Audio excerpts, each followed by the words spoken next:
And hey guys, today we're in Bee Swarm Simulator and I'm going to be telling you the 7 worst mistakes to make that will slow down your progress and just generally make you have a worse time in the game. So, just getting straight into it, mistake number 1 is leveling bees without some sort of bond from treats buff. These can come from either moon amulets, having a puppy bee gifted. As you can see, my moon amulet right now has 6% bond from treats, which means that I will have to spend 6% less honey. Puppy bee, however, gives 20% bond from treats. So just a puppy bee alone, well, that can make you spend 1/5 less honey when leveling up your hive. Or if you're going to spend the same amount of honey, that will get you 1/5 more XP and treats, which can help you level up your hive much faster. So I recommend keep a gifted puppy bee in there while you're in the stages where you will level up your hive very frequently. Then when it's level 15, 16, you can take it out because your hive levels will be rarer, and you will probably have tickets saved up, so you'll have enough to just buy a star tree on the odd day when you need to level them up anyway. So, number 2, as I think probably everyone watching here has already been told, do not waste your diamond eggs. Later in the game, you will have to craft the diamond mask, and trust me, it will be hell to get the diamond eggs that you need. Me, I've gotten 3 in about 2 months, and that's just because it's Beesmas. If it wasn't Beesmas, I would maybe have 1 saved up by now. So it takes really long to get the diamond eggs. It's really just a matter of luck. So just do yourself a favor, save the diamond eggs you get from Black Bear's quests, from Panda Bear, if you get up to it, from Brown Bear's quests, and crafting diamond mask will be much easier for you, and it will be much less of a hassle, and you just have to get the crafting materials. And now, mistake number 3 that a lot of people do is when they start rolling SSAs, they don't know what they want, which causes them to just roll them for longer, looking for like something that's perfect to their tastes, and they don't know what they should have, which just makes them waste more honey later on when they realize what they need to have. So I'll run through a quick guide. If you're a mixed hive, colorless hive, which is the more mid-game, you should go for either Star Shower or Star Soar on your SSA. Now, if you're a red hive, you want double passive, Scorching Star and Star Soar. If you're a blue hive, you want Pop Star and Star Shower, or you can replace Star Shower with Gummy Star if you want to go that route. And for white, you want Gummy Star and Star Soar.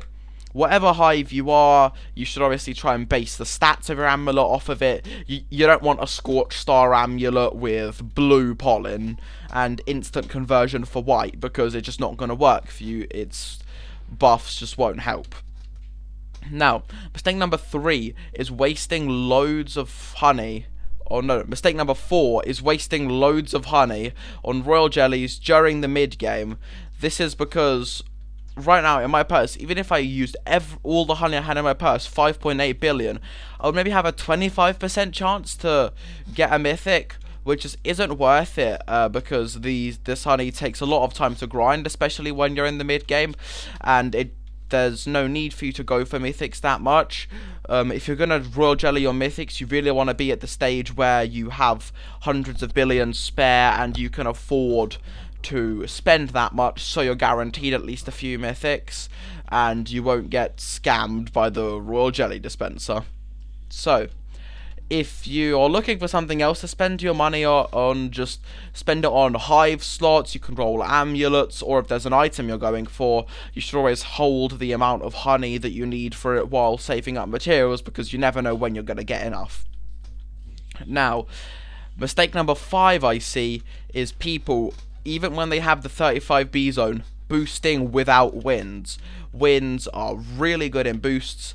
They have a pollen multiplier, which will always help when you're on that field, but the main part of it is the instant conversion.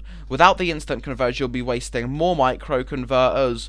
You might need to use more items that increase your capacity so you can cope, and you might have to cut your boost short at 15 minutes because you're using a lot of micros, while with winds they last half an hour. A lot of the time with high enough instant conversion, you can extend your boost with a glitter for half an hour, and it just makes for a much longer, better, and more rewarding boosting experience. Now, Mistake number 6 is much more aimed at the earlier game. And when you're in the earlier game and let's say just unlocked the Ace HQ and going for honey mask, just don't waste any of your other crafting materials like extracts or glitters, because honey mask, from what I know, requires oils and enzymes.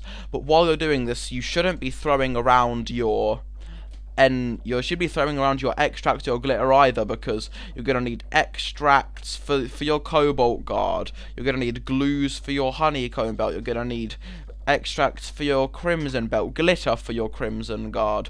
So it's just not going to help you in the future if you only conserve the crafting materials that you need right then, because then if you conserve all of them, you'll just get a kickstart for your later items. And now, mistake number 7 is something I've fallen victim to, and something I see all too much of the time, and that is people wasting codes too early in their playthrough. Yes, it might seem like a good idea. Yes, if you pop that code, you could get Porcelain Dipper, but trust me when I say, once you get to Petal Wand with Porcelain Porthive, maybe an endgame mask, then the code boosts will become much rarer because you will have already popped them all.